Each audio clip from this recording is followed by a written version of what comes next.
An Israeli politician and Palestinian lawyer have clashed on BBC News. Dianna Buttu, a former spokesperson for the Palestine Liberation Organization, voiced her support of a campaign promoting isolation of Israel. Israel's Education Minister Naftali Bennett responded with this comment. The Palestinians have spent the past 71 years victimizing themselves. They've fallen in love with it. What did you bring to the world beyond suicide terrorists? What's your invention? Now, Bennett suggested that Israel had brought a lot to the world. However, Buttu hit back, pointing out that all those inventions had come on Palestinian soil. Well, to discuss this, I'm joined live by Martin Sherman, a founder and chief executive of the Israel Institute for Strategic Studies, and Dimitri Diliani, member of Palestine's Fatah Revolutionary Council. Gentlemen, thank you both for joining us today. Great to have you on the program today. Dimitri, perhaps I can start with you. Very strong words from the Israeli official. I mean, what did you make of his arguments? Well, it's arrogant and ignorant at the same time, on top of it being racist. He cannot just simply put the heritage and the achievements of people who've been here for thousands of years and tie it to what you concern or he concerns as his problem, which is not true at all, not as characterized. Excuse me, why do you say they've been here for thousands of years? People, who's asking this? On what basis did you say they've been here for thousands of years? The major portion of the population, well, I don't know if somebody in the land of Israel was the result of no. Was the result hold on. For somebody who's born in South Africa, excuse me, here after the Zionists had laid down the socio-economic South. No. Hold on. I didn't finish my answer. I was cut off from somebody who was born in South Africa has no right to. Somebody who was born in South Africa has no right to disrupt my talking about my heritage for thousands of years. We are the chosen people. We are the chosen people. Look, if you're not going to let me finish, I'm not going to let you finish. You're not going to be talking at all. If I could just jump in here, because I can't make out what either of you are saying right now. Martin, Dimitri, if you can just go ahead and just finish your point. Well, I'm not going to let him talk. He cut me off. He cut me off, which is the sign of disrespect that they show to my people. Now, he went to a historic point, which we can argue for hours later, but I want my time back and disregard his totally not suitable and improper Dimitri, do go ahead and finish your point. From somebody from South Africa. My point is that the Israeli right dehumanizes the Palestinian people continuously so they can have a cover for the crimes they continuously commit against my people. They try to deny us our humanity, our heritage, our history, our proven history in this country. We are the chosen people. We are the descendants of all the people that lived throughout this land, not somebody coming from South Africa like he is, or somebody from the States like Bennett. And our heritage and our achievements carry out much more than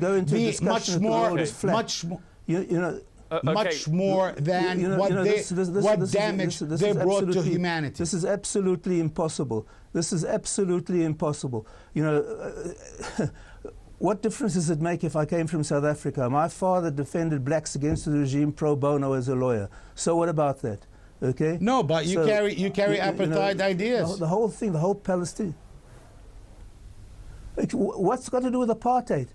The Israeli policy towards you are trying to impose your original country's apartheid on my country. Excuse me. Let me talk. Let me talk. The Israeli you didn't let me talk. Nothing to do. Why is it okay for you to talk and for me not to talk over you? Is it because you are a Jew and I'm a Christian? Does that give you the right to talk over me? Documents of both Fatah and Hamas, they deny the Jews any self-determination. Both of them. Well, we have recognized the state of Israel. When is it time for you to recognize the state of Palestine? And when you talk about dehumanizing people, there is no religious reasons. We are national movement. You come from religious background trying to make 4,000-year-old texts become alive today, which is just a crazy idea. What's got to do with what's We're not getting very far. Gentlemen, if we can deny the Jewish people's right of self-defense. Gentlemen, let's just stick to the question here. Martin, if I can just get back to you with the question at hand. I know there's a lot of history here, a lot of emotions on both sides, but let's just stick to the point at hand here, which was the debate on the BBC, specifically to do with the Boycott Israel campaign, which is initially how this whole controversy started. If we can just get back to that, we can talk a bit about history later, perhaps. But, I mean, many consider this as a valid way of disagreeing and showing people's opposition to Israel's policies towards the Palestinians. Many of whom I'm sure will agree are in a violation of international law. Is BDS a valid way of people expressing their concern and their point of view about this conflict which has been going on for many, many years? Well, you know, people say that criticism of Israel is not anti-Semitic. And I agree with that, except when you have the ongoing application of double standards towards the Jewish people, then it does become anti-Semitic. You do not represent the Jewish people, you represent the state of Israel. Are not placed on anyone else. Excuse me.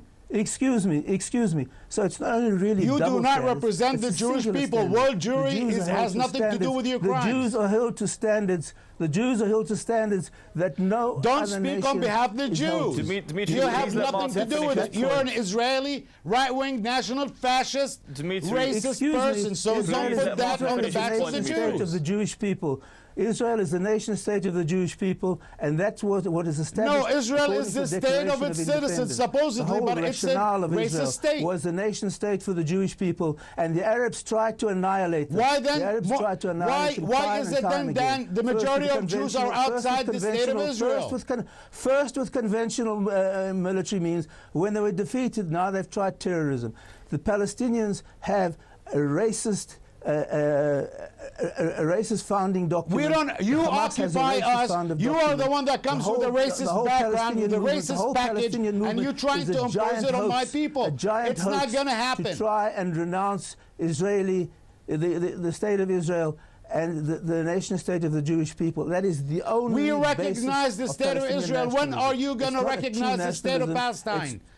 When are you going to recognize the state of Palestine like the way we recognize the state of Israel? Here. I'm just going to have to jump in a third time again. If I can jump in, please, Martin. Why haven't the Palestinians been managed to... Gentlemen, I'll give you both a chance to speak. I'm just going to say this once and once only. There's obviously a lot of opinion on both sides here, a lot of emotions on both sides. I would ask you both, though, without naming anyone specifically, please keep it civil, keep your arguments eloquent and to the point, nothing about personalities or any personal points here. Dimitri, I will give you a chance to come back to Martin's point. Martin, if you do finish, we'll get back to Dimitri very shortly, gentlemen, because otherwise the viewer can't hear any of your arguments. OK, so Martin, do go ahead. We'll get back to Dimitri in just a few moments. What would you like me to elaborate on? Just on the point of the Boycott Israel movement, which is how this debate started. Do you accept it's a valid way of the international community? As I said before, the boycott... Go ahead.